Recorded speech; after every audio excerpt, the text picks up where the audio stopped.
Ölkədə və dünyada baş verən ən son hadisələrdən xəbərdar olmaq üçün videonu bəyənib, kanala abunə olub, bizə dəstək ola bilərsiniz.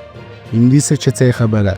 Avropada tuzam xəstəliyi 44 il sonra yenidən üzə çıxıb. Bildirilir ki, əsasən Asiya ölkələrindən gələn miqrasiya axınları fonunda yayılır.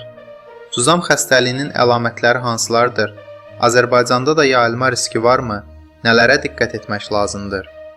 Səyyar TV xəbər verir ki, Qlobal Infoya danışan funksional tibb mütəxəssisi, terapevt Sevinc Musayeva deyib ki, tuzam nadir və zəif yoluxan infeksiyon xəstəlikdir.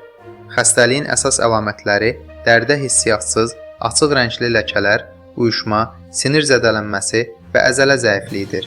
Eyni zamanda dərdə düyünlər, iltihablı şişlər, qabıqlanma yaranır.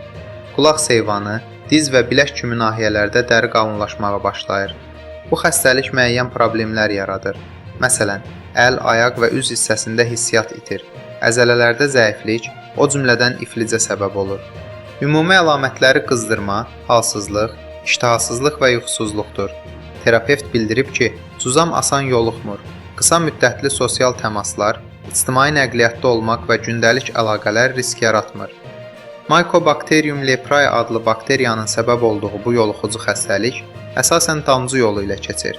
Lakin bir çox insan tuzama tutulmur. Bu da immun sisteminin gücündən asılıdır. Pis qidalanma, avitaminoz və antisanitariya şəraitində daha tez yayılır.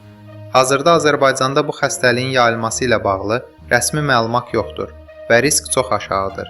Şübhəli əlamətlər olduqda vaxtında həkimə müraciət etmək kifayətdir. Panikaya əsas yoxdur.